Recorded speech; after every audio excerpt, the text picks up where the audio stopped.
Mon enfance a duré 26 ans. C'est l'année que je me suis marié, en 1952. Alors, ça veut dire que je suis né le 8 octobre 1926 à Ottawa. Des parents canadiens-français. Ma mère s'appelait Doralis, la bonté. Puis papa s'appelait Joseph-Henri, la framboise naturellement. Il était vétérinaire. Merci. Et puis, j'ai vécu toutes mes années à Ottawa. J'ai fait mes études à l'école primaire, l'école Garneau, qui maintenant, ça a été démoli. Ça fait partie intégrale maintenant du campus de l'Université d'Ottawa. Et puis, l'école Garneau était située au coin de la rue Osgood et Cumberland. Là, tout avec les changements qui ont été faits dans le campus, pour des raisons. Là, la rue Osgood et Cumberland existe, mais pas comme je m'en rappelle. Après ça, j'étais à l'Université d'Ottawa. Quand on dit l'Université d'Ottawa, ça a été de 1939 à 50. J'ai fait mon high school là. Après ça, l'université. Après ça, 2 ans qui s'appelle post-gradué, avec l'intention de venir à l'Médie. J'ai eu mon bac en 40, bachelier des arts en 49. Et puis quand on parle de l'Université d'Ottawa, dans ce temps-là, l'Université d'Ottawa, c'était juste l'édifice principal. Quand je parle de l'édifice principal, c'était l'édifice qui était dans le carré de rue qu'on appelle la rue Laurier, qui est au sud, la rue Wilbrod au nord, Waller à l'ouest, puis Cumberland du côté est. Après ça, il y avait ce qu'on appelait sur la rue Waller le poulailler. Ça, c'est pas l'emplacement actuel. Le poulailler était juste entre la rue Laurier puis la rue Wilbrod. Et puis c'est là où on prenait nos cours pour le bac, le bachelier des sciences, le bachelier de commerce, parce qu'il y avait seulement 3 bacs qui se donnaient dans ce temps-là. Et puis il y avait aussi, sur la rue Wilbrod, où se trouve présentement, ça a changé encore. Il y avait le musée, puis il y avait les laboratoires de physique, de chimie, puis pas encore. C'était ça. Maintenant, ça a tout changé. Maintenant, c'est une salle de théâtre. Après ça, il y a des cours d'administration qui se donnent, tout ça. À côté, juste au coin de Wilbrod, au coin de Wilbrod et puis Waller, mais ça, c'était l'école normale. Ça préparait les enseignantes de l'école primaire dans ce temps-là. C'est ça que je me rappelle de l'Université d'Ottawa. Puis, ça c'est... Ah oui, genre, oui. Ça a commencé drôlement. C'est commencé... Faut pas oublier où ça part de ça, Gilles, que dans ce temps-là, la deuxième grande guerre mondiale a commencé en 1939, puis est allée jusqu'en 1945. Et puis, on sortait, moi je n'ai pas connu ça, mais on sortait de la grosse crise économique des années 30-31, puis des années 37, 38, 39, il y avait pas beaucoup d'argent, mais il y avait toujours des plaisirs. Il y avait le baseball qui jouait au Lansdowne Park, ça existe encore aujourd'hui en 89, il y a seulement que le club de football qui joue là présentement. Puis en dessous de l'estrade qui a été modifié, là,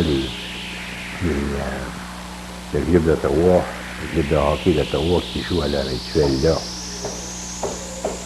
Mais là, il y avait du baseball qui jouait. Et puis, oui, qu'est-ce qu'il y a? Hein?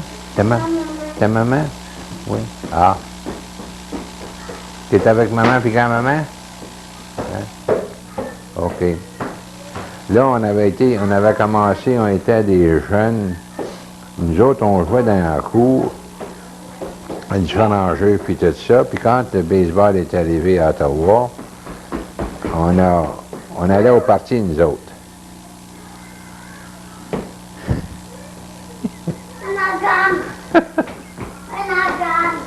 Il jouait du baseball. Et puis, il y avait un monsieur Monroe qui demeurait sur notre rue, sur la rue Blackburn. C'est là que j'ai vécu toute ma vie, jusqu'à temps que je me marie. Puis accepté pour 2 ans. C'était un amateur de sport, lui. Il aimait le foot, il aimait tous les sports, le baseball, le hockey, le football. Et puis, contrairement à papa, lui, il était vétérinaire, puis s'occupait seulement de son position. Puis, là, c'est lui qui m'a acheté un billet de saison pour aller voir le club de baseball jouer. Et puis, on appelait ça dans le temps, on allait au bout de l'estrade actuelle, ça n'a pas changé tout, l'estrade principale, que je veux dire, et puis on appelait ça le Rush End. Ça, c'était, en un temps, ils ont appelé ça à Montréal, c'est le bout des millionnaires, le coin des millionnaires, dans d'autres mots, c'était pour dire qu'on rentrait là, puis on restait debout. Ça, c'était pour les parties de hockey, puis le parti de baseball, on était assis, mais on était des deux bords. Quand même, ça nous a initiés au baseball, puis finalement, qu'est-ce qui est arrivé, c'est qu'on était assez nombreux de la côte de Sable, qui allait voir les parties de baseball. Il y en avait à Basseville, il y avait une gang d'Eastview, il y avait une gang du centre de la ville, il y avait une gang encore, quand je dis une gang, c'est bien le mot, c'est le mot anglais, mais un groupe de jeunes.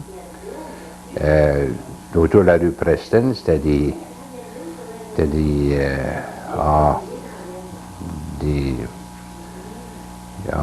comment est-ce qu'ils s'appellent? C'était pas des Polonais, mais des Ukrainiens.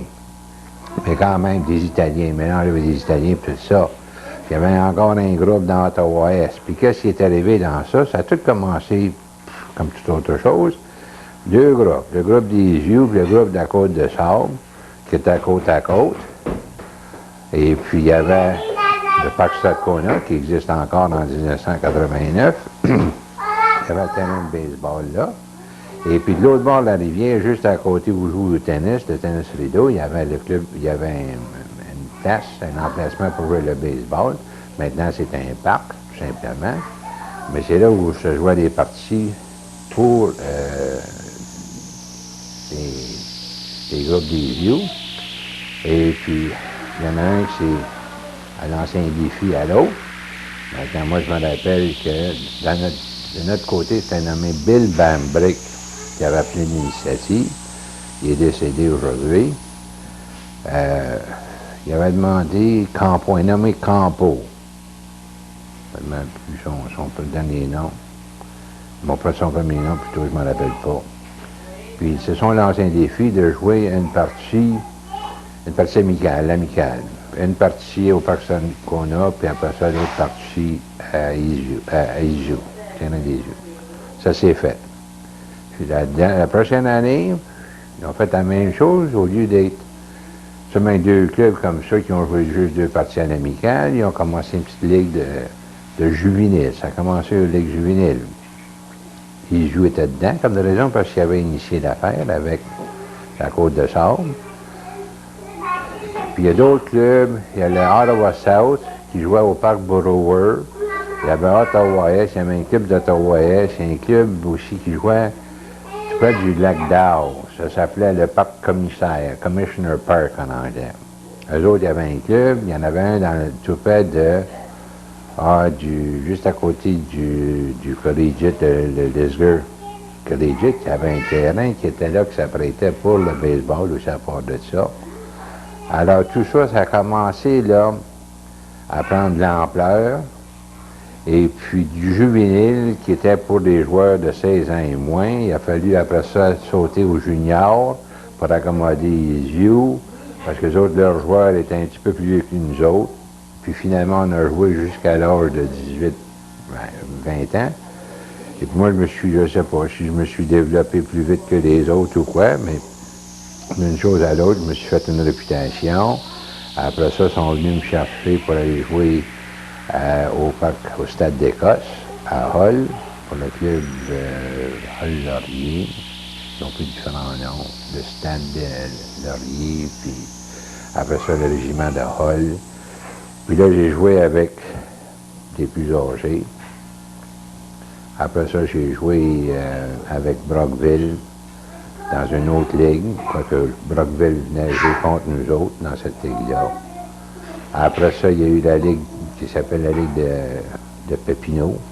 Il y avait Gatineau, Pointe-Gatineau, Sainte-Rose-de-Lima, qui fait partie maintenant de Gatineau. Il y avait Montebello, Turchot. C'était tous des clubs qui existaient dans ce temps-là. Hein? Combien de temps? Ben, j'ai joué jusqu'à peu près 2 ans, 3 ans après que je me suis marié, jusqu'à 27, 28 ans. Puis là, j'ai joué un peu de balle molle, parce que le baseball a lâché.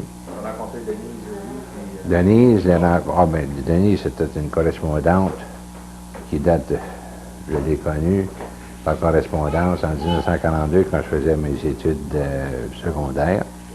J'ai correspondu avec elle. J'ai rencontré la première fois en 43-44, dans le temps de la guerre. J'avais travaillé, j'avais 15 ans ou 16 ans, j'avais travaillé parce qu'il y avait une pénurie de main-d'œuvre. Puis c'était facile de se trouver une position. Puis quand même, j'avais pris un peu d'argent, puis à la fin d'août, j'avais été la rencontrer pour la première fois. Après ça, je l'ai vu lors du congrès marial en 1947 ou 48. Je l'ai vu en 1950 quand j'ai été jouer au baseball en 50, à Escourt. Et puis, on s'est marié en 52, 53. Puis dans ça, en 45, il y a eu des scouts de Saint-Louis, des casinos de Saint-Louis qui sont venus ici à Ottawa. J'ai été pour essayer comme d'autres. Et puis, il n'y a pas eu de suite de ça. J'avais été à Trois-Rivières, j'ai eu un essai avec un club, dans ce temps-là, c'était les Brooklyn Dodgers. Maintenant, c'est les Dodgers de Los Angeles, 45. Puis là, quand ils ont fait l'analyse de ce que je pouvais faire, le potentiel que j'avais, ils m'ont dit que ce serait préférable que je retourne à Ottawa, d'être un gros poisson dans un petit lac plutôt qu'un petit poisson dans un gros lac.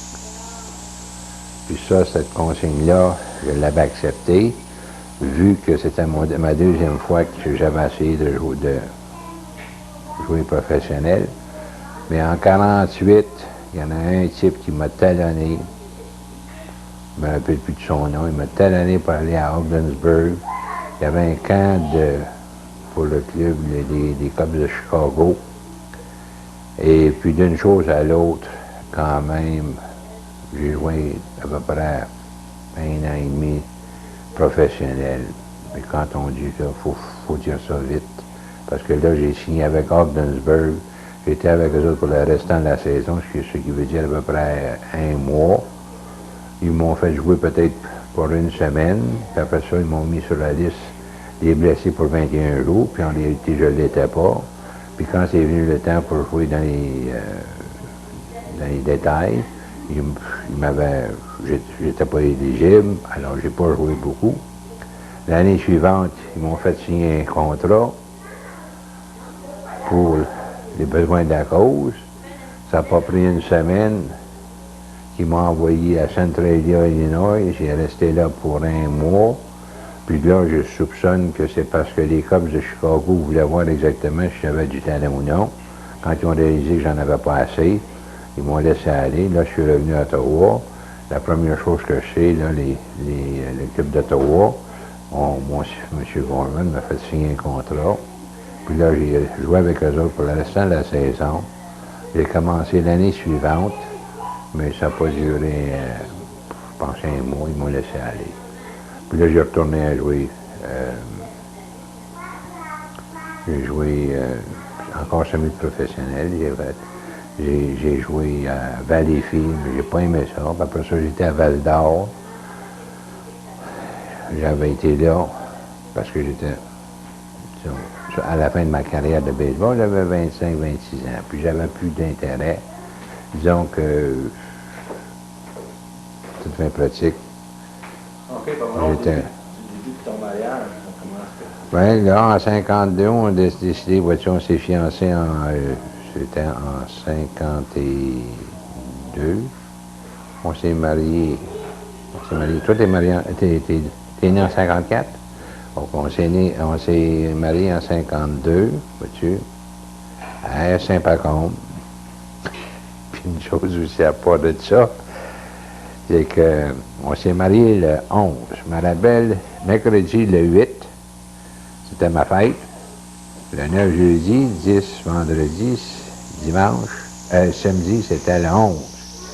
Puis quand j'ai fait demander le certificat de mariage, j'avais été marié le 13, venu du 11. C'est pas... Alors, j'ai triché la couronne de 2 jours. Puis ça, c'est le curé Fortier. C'est le curé Fortier qui nous avait mariés. Là, on a vécu à Val-d'Or pour 6 mois, 332 rue 12e. Mais quand même, une petite maison, faisait notre affaire, mais je te dis qu'on avait gelé cette année-là parce qu'on avait des 30-40 sous zéro. Puis je me rappelle les matins, il fallait toujours aller au-devant de l'autobus, puis je montais la rue, et puis c'était crispé. Quand je dis c'était crispé, je viens pas, puis je me rappelle que j'ai entendu un crissement, là, qu'un cric là, qui a continué, ça a duré quasiment.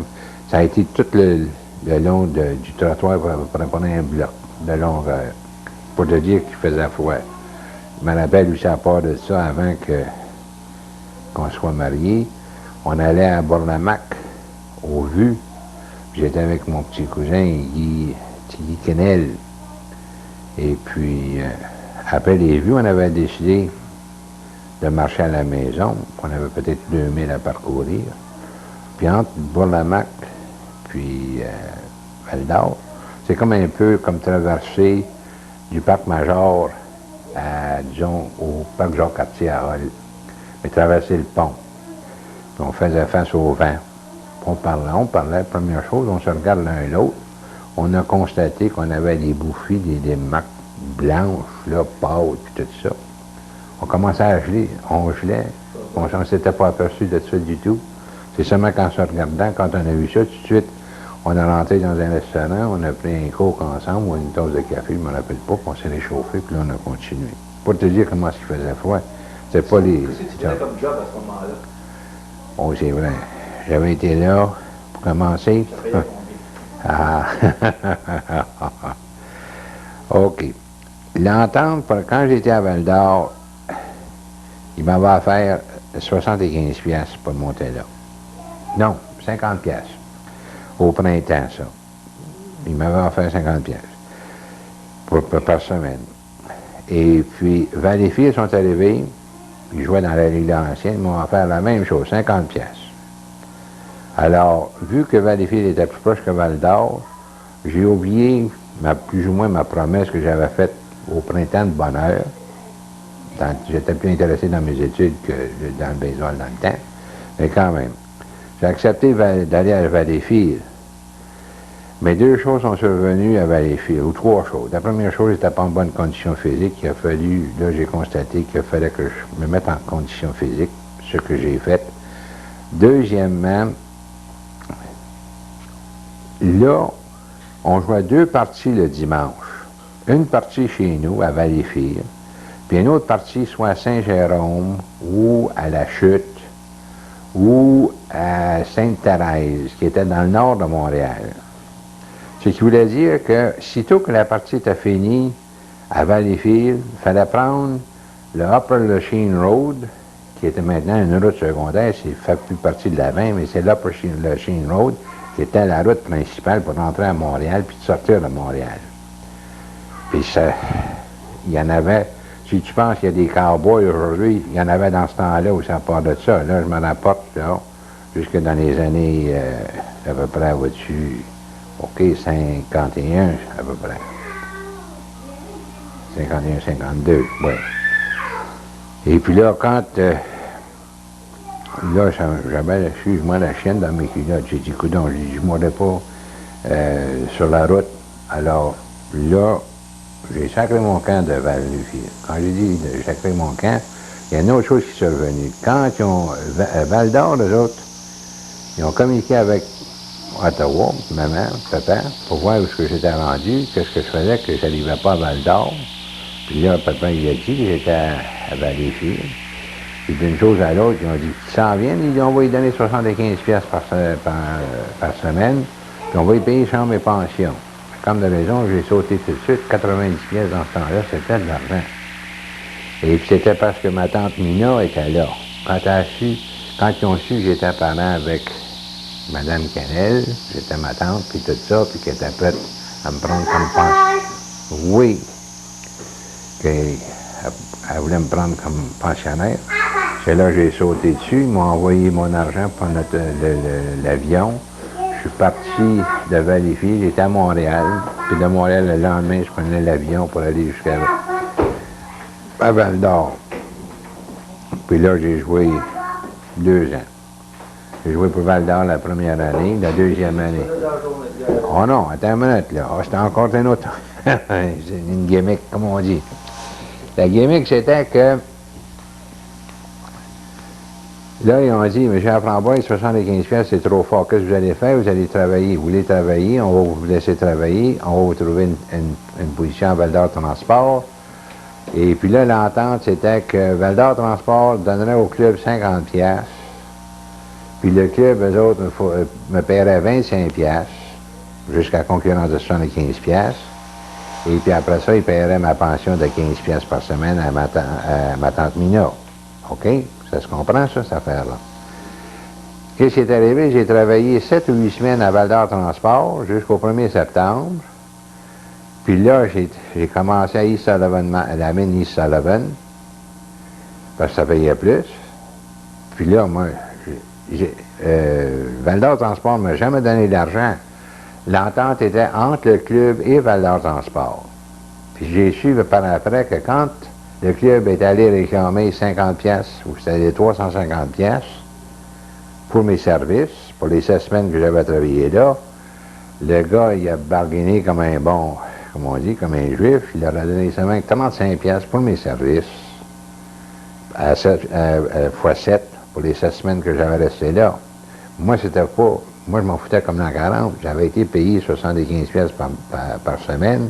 Ça n'empêche pas que je courais après mon 75 pièces parce que j'oublierai jamais que ça prenait un chèque qui était signé par le président et le secrétaire. Le secrétaire, il me fournissait le chèque. Mais je n'avais pas la signature du président. Alors, je ne pouvais pas encaisser mon chèque. Il y a des fois que je l'avais, je me rappelle une partie, j'étais à Malartic, à 15 000 de là, puis il a fallu que j'accroche le président, dire « Hey, tourne-toi le dos, donne-moi ta plume, puis signe ton chèque. » Puis là, je l'ai envoyé à ta mère. Je veux dire, c'était... j'ai envoyé de l'argent dans ce temps-là. C'est parce que j'ai jamais vu l'intérieur d'une banque dans durant un an et demi que j'étais là, garçon. La banque était ouverte pour m'accommoder. J'ai jamais été capable, je ne m'en rappelle pas là, comment est-ce que je me suis organisé, mais j'envoyais le chèque à Denise, elle déposait, puis elle, là, elle m'écrivait, puis elle m'envoyait 2-3 pièces pour mes petites dépenses. Je fumais dans le temps, OK. Mais avec 2-3 pièces, c'était pas un paquet de cigarettes, c'était pas 3 pièces, 4 pièces. C'était, je sais pas si, à peine si c'était 45 cents ou 50 cents dans ce temps-là. Puis on fumait pas autant qu'un paquet par jour, on fumait peut-être un paquet par 3 jours, par 4 jours. Alors, là, ça a duré juste 2 ans et demi. Parce que, qu'est-ce qui est arrivé, Gilles, c'est comme toute autre chose, ils ont donné trop d'argent aux joueurs Alors, comment est-ce que je t'expliquerais ça? C'est qu'il y avait une rivalité. Il y avait 4 clubs. Il y avait le Val d'Or, Malartic, Amos, et puis Golden Manitou.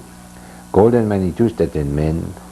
Eux autres, ils fournissaient tant d'argent à leurs joueurs, puis ils pensionnaient là, à la mine. Je n'ai jamais su exactement qu'est-ce qu'ils ont fait, quel était leur salaire. Mais je sais que la première année, nous autres, on avait battu à Amos dans les semi-finales, quoi qu'il n'était pas supposé d'être dans les semi-finales, il était supposé être avec les 3 premiers clubs. Mais pour accommoder, puis faire un peu d'argent, il avait inclus Amos, on avait joué contre eux autres, et puis dans on les avait battus, puis j'avais su que le club, leur lanceur, eux autres, il se faisait 125 pièces par semaine. Sais-tu qu'est-ce qu'il faisait? Il était là, puis il comptait les camions qui rentraient puis qui sortaient d'une carrière plein de sable. Puis il faisait ça à la journée, puis il jouait au baseball. Puis les autres, ils ont fini dernier. 125 pièces. Tu comprends bien? Quand on a vu ça, il y avait, on appelle ça une petite jalousie, ou on appelle ça qu'on s'est dit, ben écoute, s'ils sont capables de les payer 125 pièces, nous autres, on devait être capables d'en avoir plus que 75 ou 90 pièces par semaine, parce qu'on les avait battus. Mais quand même, là, mais dans tout ça, il y a aussi un rapport de ça, qu'est-ce qui est arrivé, qu'est-ce qui a gâté la sauce. C'est que la rivalité était assez forte, qu'ils avaient commencé, qu'ils avaient décidé, ils avaient passé un règlement, ça serait tous des gars locaux qui joueraient contre les gars locaux. Là, après ça, quand ils ont vu que un des clubs locaux était trop fort pour l'autre, ils ont dit, on va passer un règlement, qui va nous donner la permission d'aller chercher 2 joueurs de l'extérieur pour qu'on vienne se renforcer et puis s'égaliser.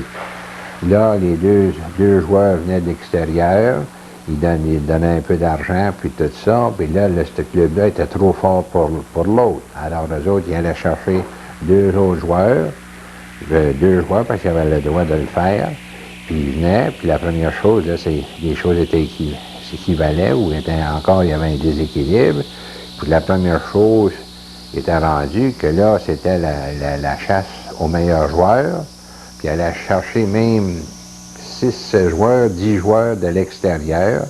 Puis ça, quand tu vas chercher un club qui était dans la Ligue Laurentienne, qui est déjà, disons, par exemple, il était avec un club comme la Chine, puis il y avait 50 pièces par semaine, puis les autres, ils relançaient, ils disaient, viens jouer à Val-d'Or, puis on va te donner 75 pièces. Puis après ça, un club de Malartic disait, bien, un gars pas nécessairement de la Chine ou de Valleyfield, toi, tu fais 75, viens-t'en jouer à Malartic, on va te donner 100 pièces. Alors là, c'était la chasse à l'argent, puis c'est les clubs qui sont appauvris. Et puis, dans tout ça,